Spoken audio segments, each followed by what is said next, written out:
নীলফামারী যেন প্রতারণার ফ্যাক্টরি। একটি কৌশল ফাঁস হলে চালু হয়ে যাচ্ছে আরেকটি। এভাবে জেলাটির ঘরে ঘরে বাড়ছে প্রতারকের সংখ্যা। কাঁচা টাকার লোভে তাতে আশকারা দিচ্ছেন খোদ অভিভাবকরাও। চ্যানেল 24-এর অনুসন্ধান বলছে, এমন প্রতারক চক্রের শেকড় অনেক গভীরে, যার সাথে জড়িয়ে আছে প্রশাসন থেকে শুরু করে স্থানীয় প্রভাবশালীরাও। বুনিয়ামিনের রিপোর্ট। কালার এক্সপার্ট, জর্জ স্যাপ এবং মাইল্ড অন হ্যান্ডস টেকনোলজি সমৃদ্ধ অরিক্স ক্রিস্টাল ওয়াশ আপনার লন্ড্রি এক্সপার্ট। আত্মহত্যা করা থাকে ভাই, আর কোনো পথ নেই। আপনি এখন কই আছেন? ওই রেল স্টেশনে পথে পথে ঘুরতেছি ভাই। হঠাৎই এক সন্ধ্যায় সৈয়দপুর রেল স্টেশনে থাকা এক ব্যক্তির ফোন পায় চ্যানেল 24। নাম জাহিদুল ইসলাম। এখন কেউ বর্তমানে আশ্রয় দেয় না ভাইজান, আমি সবার কাছে ধার দেনা করছি তো, এখন কেউ আশ্রয় দেয় না। ভিসা প্রতারকের খপ্পরে পড়ে সর্বস্ব হারিয়ে এভাবেই তাকে উদ্ধারের মানবিক আবেদন জানায় আমাদের কাছে। যেহেতু সময়টা যদি বলে দিতেন তাহলে আমার জন্য তো খুব ভালো। জীবনের এক নিষ্ঠুর বাস্তবতার সন্ধিক্ষণে দাঁড়িয়ে থাকা জাহিদের সেই ডাকে সাড়া দেই আমরা। গন্তব্য তাই উত্তরের পথে জেলা নীলফামারী। রেলওয়ে স্টেশনের এই প্ল্যাটফর্মটি জাহিদের গেল 15 দিনের ঠিকানা, অথচ তার বাড়ি একটু দূরেই কুড়িগ্রামে, যেখানে রয়েছেন আত্মীয় স্বজনও। তাহলে কেন তাকে থাকতে হচ্ছে এখানেই? এমন প্রশ্নের উত্তর খুঁজতে গিয়ে বেরিয়ে আসে প্রতারণার এক অন্ধকার অধ্যায়।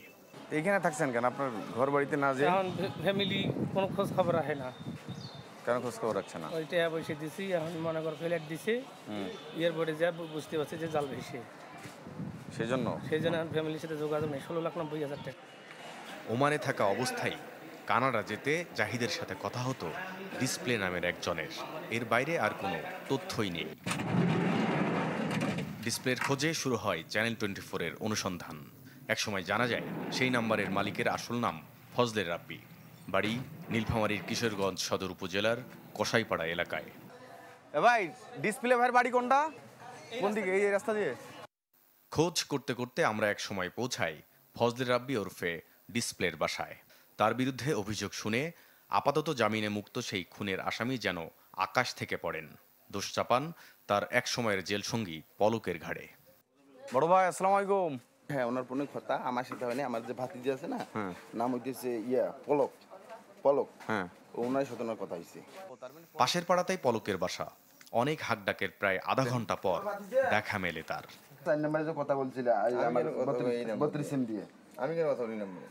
এমন সময়ই আমরা দৃশ্যপটে হাজির করি ভুক্তভোগী জাহিদুলকে।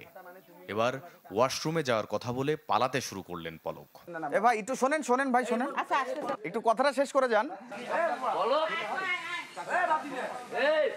উনার এই যে 16,90,000 টাকা দায় এখন কে নিবে? উনি নেবে স্যার, আমরা তো গরিব মানুষ স্যার। কিন্তু আসলে কি উনি নিবে? উনি হয়তো নিতে চান না বলেই, আমাদের সাথে কথা না বলে উনি উনার সটকে পড়লেন ওনার বাড়ি থেকে। ভুক্তভোগী জাহিদুল যাতে আইনি প্রতিকার পান সে চেষ্টাও করে চ্যানেল 24। তবে নীলফামারীর কিশোরগঞ্জ থানায় তখন চলছে আরেক কাণ্ড। আগে থেকেই পলকের জন্য তদবির করতে হাজির তার নানা সহ স্থানীয় কিছু প্রভাবশালী ব্যক্তি। আপনার বিষয়টি একটু বলেন। ওকে। জাহিদুলের কথায় কিছুটা যেন বিরক্তই থানার ওসি। অনেকটা জোরাজুরিতেই অভিযোগটা জমা নিয়ে দিলেন ব্যবস্থা নেওয়ার আশ্বাসও। আচ্ছা, থ্যাংক ইউ। চ্যানেল 24-এর অনুসন্ধানে দেখা যায় এমন প্রতারক চক্রের শেকড় অনেক গভীরে, যার সাথে জড়িয়ে আছে প্রশাসন থেকে শুরু করে স্থানীয় প্রভাবশালীরাও। অন্য এক প্রতারকের মুখ থেকেই জানা যায় ভিসা জালিয়াতির নিত্য নতুন কৌশল।